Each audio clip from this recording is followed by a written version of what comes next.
O Senhor esteja convosco. Ele está no meio de nós. Proclamação do Evangelho de Jesus Cristo segundo Mateus.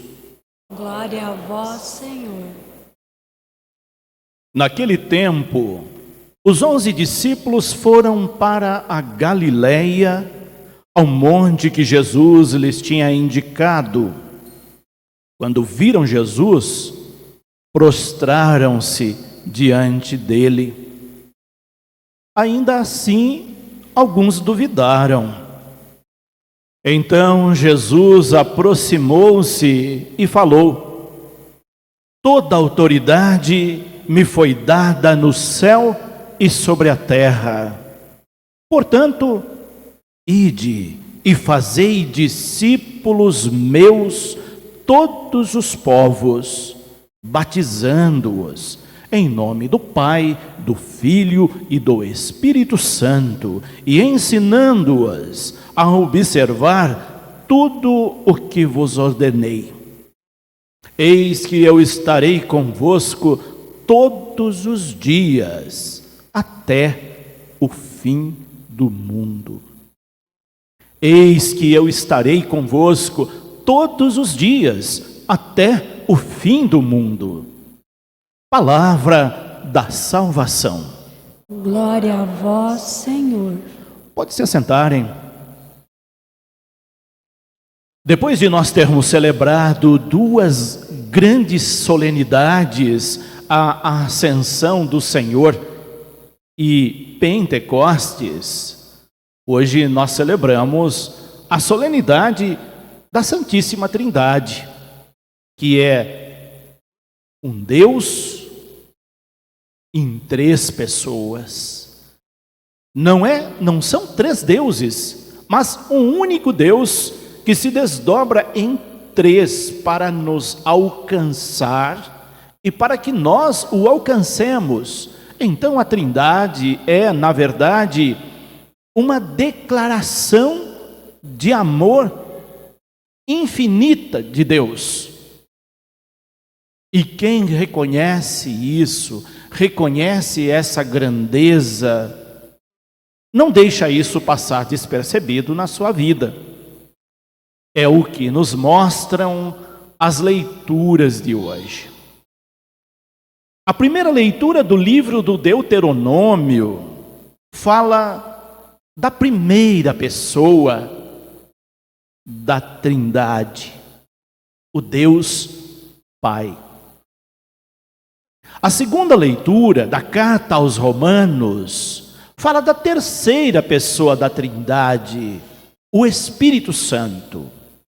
E o Evangelho fala da segunda pessoa da Trindade, Jesus Cristo. Um Deus que é Pai, Filho e Espírito Santo. Por isso, nós iniciamos e encerramos a celebração eucarística e todas as nossas orações com o chamamento desse Deus Trino. É Ele que nos guia, é Ele que nos impulsiona, é Ele que nos dá a vida, é Ele que nos escolheu como eleitos. E olha, que privilégio temos de nós sermos os escolhidos de Deus. Nós vimos na primeira leitura do livro do Deuteronômio, esse Deus Pai grandioso, infinito, cujo mistério nós não adentramos pela sua infinita grandeza. Mas a gente tem uma pequena amostra, pequena, perto da grandeza infinita dele. Mas é enorme as amostras que temos, porque o livro do Deuteronômio e também o Salmo que nós ouvimos e respondeu à primeira leitura, vai dizer desse Deus grandioso que fez o céu, a terra, tudo que nela existe e colocou no centro de tudo o ser humano. E confiou para nós essa grande responsabilidade.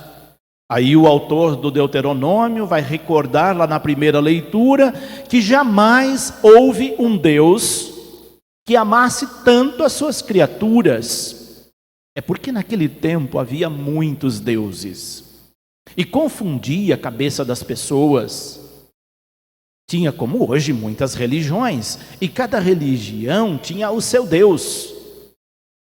Mas o Deus do povo hebreu e o Deus que nós cremos, esse Deus Javé ou Iavé que nos fala o Antigo Testamento, é esse Deus que libertou com mão poderosa e braço forte o povo da escravidão do Egito e fez com que o mar se abrisse para que eles passassem e chegassem até a terra prometida. Quantas maravilhas Deus fez para o seu povo! Quantas maravilhas Deus continua fazendo ainda para nós, mas que às vezes a gente não percebe.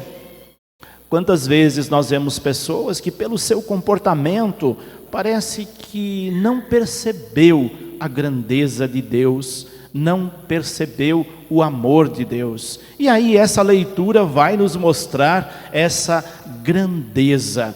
E diz que uma forma de nós termos esse Deus grandioso conosco é guardando as suas leis, os seus mandamentos, os seus ensinamentos. Ou seja, toda vez que nós cumprimos o que Deus nos ensinou, Deus se faz presente na nossa vida. Cada vez que a gente vive os mandamentos, é uma forma de nós termos esse Deus grandioso junto conosco, diz o livro do Deuteronômio. E se nós assim o fizermos, guardando os seus mandamentos, as suas leis, nós vamos ter grandes recompensas de Deus. E ele aponta apenas algumas aqui. Viver longos dias sobre a terra, e isso é um prêmio grandioso. Antigamente, quando a gente olha lá no Antigo Testamento e a gente vê que Abraão viveu não sei quantos anos, que Moisés viveu não sei quantos anos, ou seja, a vida longa é sinal de bênçãos de Deus.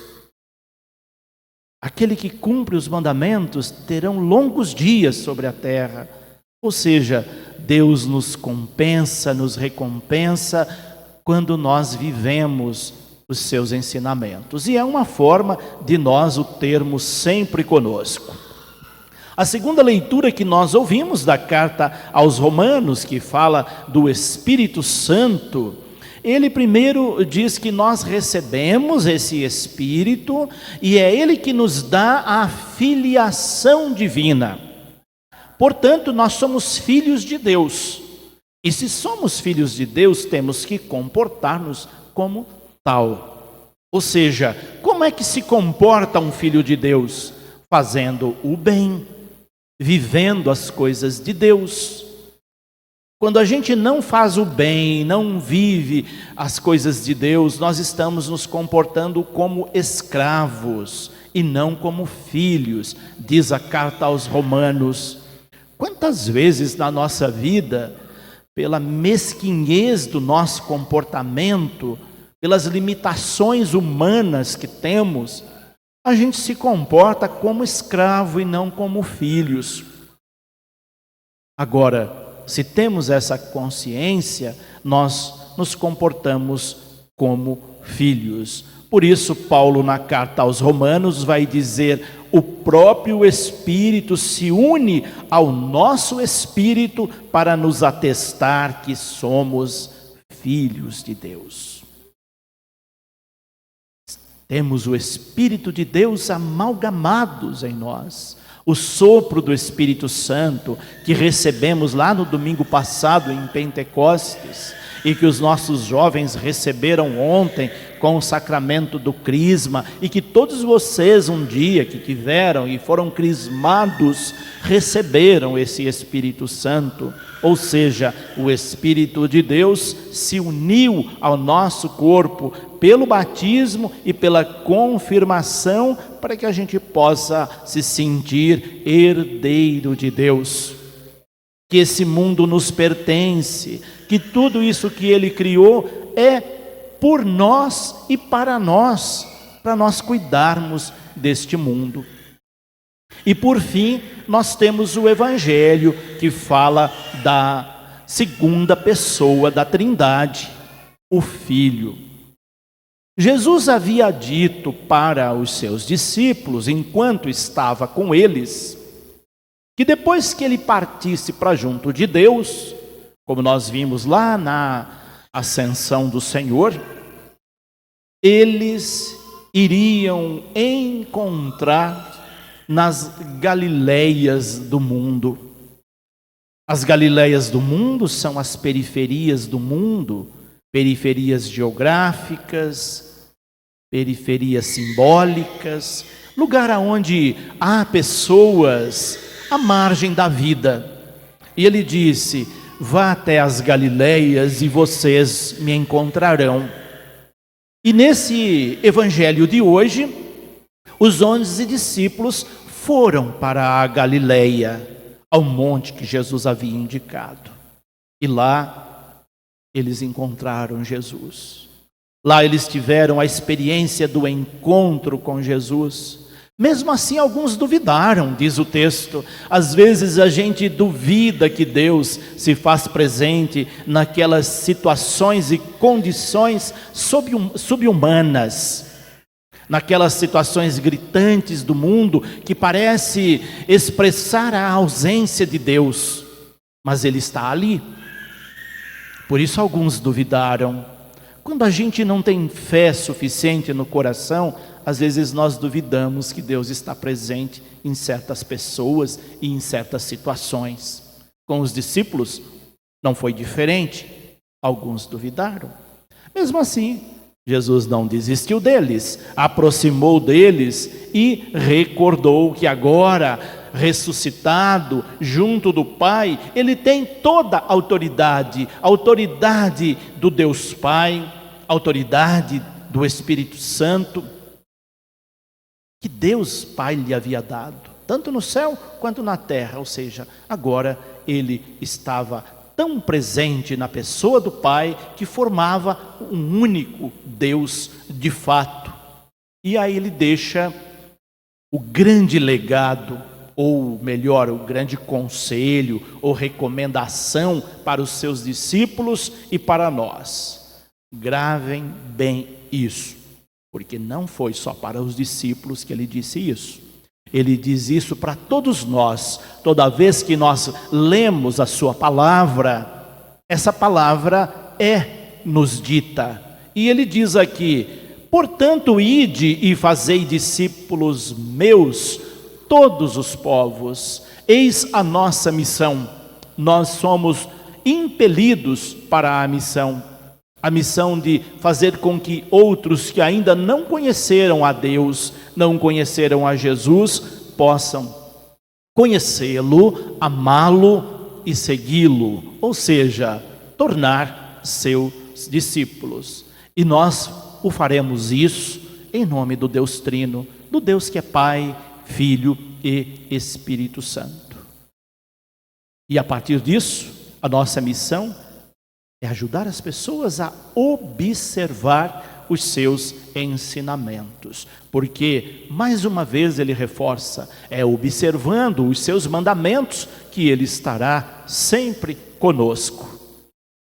Então, são esses os recados que Deus nos dá na solenidade da Santíssima Trindade, para que a partir de agora, em pleno tempo comum da nossa liturgia, nós possamos ir em missão, cumprir nosso papel, nossa missão de pessoas batizadas, que recebeu o Espírito Santo, que foi ungida por Deus, escolhida, ungida, chamada e enviada, e cumprir aquilo que Ele nos deixou como legado e missão. É o que nos pede a liturgia de hoje.